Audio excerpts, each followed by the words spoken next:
En el video pasado hablamos de las operaciones con números complejos, vimos la suma, la resta, la multiplicación y la división y también el conjugado complejo. Dijimos cuándo era más fácil sumar números complejos, cuándo era más fácil multiplicarlos y dividirlos. En este caso vamos a empezar a ver algunos ejemplos. Tenemos este primer ejemplo. Tenemos que llegar al fasor después de hacer esta operación. 40 a un ángulo de 50 grados más 20 a un ángulo de menos 30 grados a la 1/2. Entonces, ¿cómo resolvemos eso? Pues primero que todo vemos que hay una suma de estos dos fasores. Entonces esos dos fasores tenemos que convertirlos en la forma más fácil para trabajarlos. Nosotros ya habíamos visto del video pasado que era mucho más fácil si estaban en cartesianos. Pero nosotros sabemos que este fasor es esto mismo, 40e a la 50j, y que es esto mismo, 20e a la menos 30j, todo elevado a la 1/2.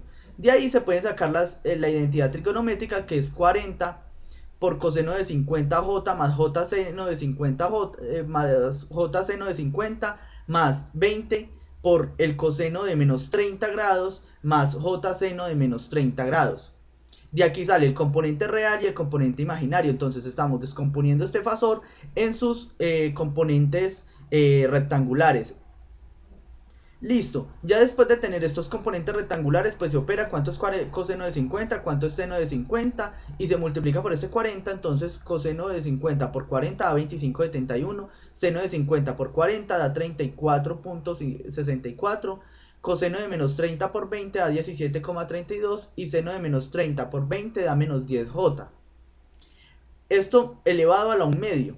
Entonces, ya teniendo esto, lo que único que hicimos fue pasar estos términos en polares, los pasamos a rectangulares. Ahorita ya podemos operar la suma, mucho más simple. ¿Cómo se hace? Se suman los elementos que son reales, 25,71 con 17,32, y da 43,03, y los imaginarios, 30,64 y menos 10, que nos da 20,64, y todo elevado a la 1/2.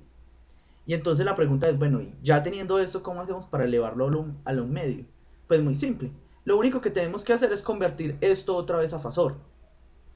¿Cómo lo convertimos en fasor? Pues ya sabíamos que para convertir esos elementos en fasor, pues sería esta magnitud de acá. Entonces sería este elemento en cuadratura y la raíz de esos elementos. Y el ángulo que se está formando con respecto a este eje, al eje real, sería el arco tangente de 20, que este sería el opuesto y este sería el adyacente, 43,03. Listo.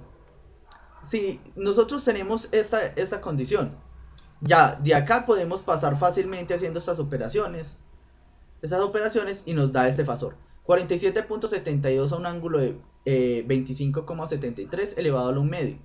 Si nosotros tenemos esto, en realidad es este exponencial. 47,72 por e a la 25,63j elevado a la 1/2. Las operaciones son este término multiplicado por este 47,72, que sería 47,72 a la 1/2, que es lo mismo que raíz cuadrada de este término, y este exponente de 25,63 elevado a la 1/2, que eso sería multiplicar este elemento por este exponente de acá, que sería esta multiplicación que tenemos. La raíz de 47,72 da 6,98 por e a la 25,63 por 1/2, que da 12,81j. Y este es el término fasorial. ¿Cuál sería la magnitud? 9,90 a un ángulo de 12,81. Y este sería nuestro fasor resultante desde esta operación que teníamos acá. De esta operación llegamos a este fasor resultante. Entonces, lo importante que tienen que notar ustedes es que cuando se va a operar, se está convirtiendo múltiples veces de rectangulares a fasores. Se está haciendo eso de rectangulares a fasores para resolverlo mucho más sencillo. Caso 2. Digamos que tenemos este ejercicio. 10 a un ángulo de menos 30 más 3 menos 4j sobre 2 más 4j por 3 menos j5 y conjugado este número. Listo, queremos resolver eso y tener un fasor equivalente. Pero entonces ustedes lo que tienen que ir a mirar es que, ve, aquí tenemos un fasor que se está multiplicando que se está sumando por este término rectangular. Si nosotros vemos, pues como esto es una suma entre dos valores complejos, entonces es mucho más fácil pasar este elemento, pasarlo a rectangulares. ¿Cómo se pasa el elemento a rectangulares? Pues lo mismo, 10 coseno de 30, en este caso sería de menos 30 grados, y acá menos 30 grados, 10 coseno de menos 30 y j seno de menos 30.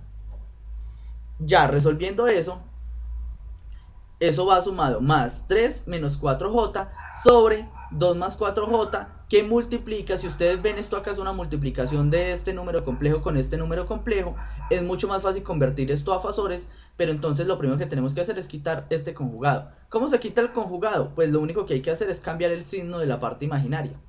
Y listo, ya se quitó el conjugado. Ya estos dos de acá abajo podemos convertirlo en fasores y podemos multiplicarlos sencillamente. Teniendo ese resultado, sería acá este término sería 8,66 y este término de acá sería menos 5j más 3 menos 4j. Ya podemos operar acá arriba, que sería sumar estos dos reales, que nos daría 11,66, y sumar estos dos imaginarios, que nos daría menos 9. Listo, tenemos nuestro término complejo arriba, y ahorita falta convertir estos dos términos, convertirlos en fasores.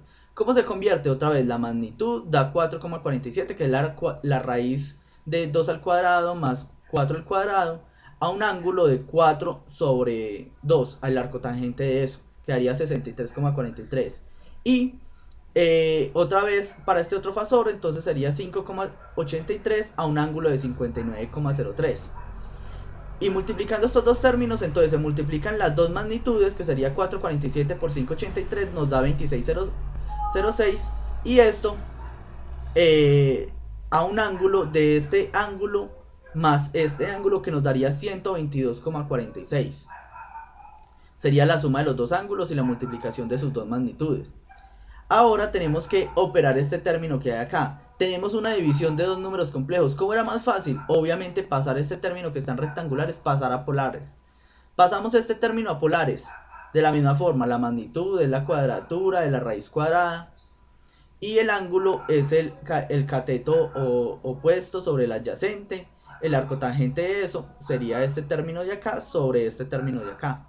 Si hacemos la división, sería la división de los dos términos de las dos magnitudes, 14,73 sobre 26,06, a un ángulo de este término menos este término, la resta de los dos ángulos, que nos daría menos 160,12. Y este sería nuestro resultado. Este sería el fasor que necesitaríamos encontrar. De acá arriba pasamos a este fasor. Este es el fasor equivalente de esa operación. Entonces este video era solo para eso, para ejemplificar cómo deberían operarse esos términos. Y ya, eso sería todo. Espero que estén muy bien y hasta luego.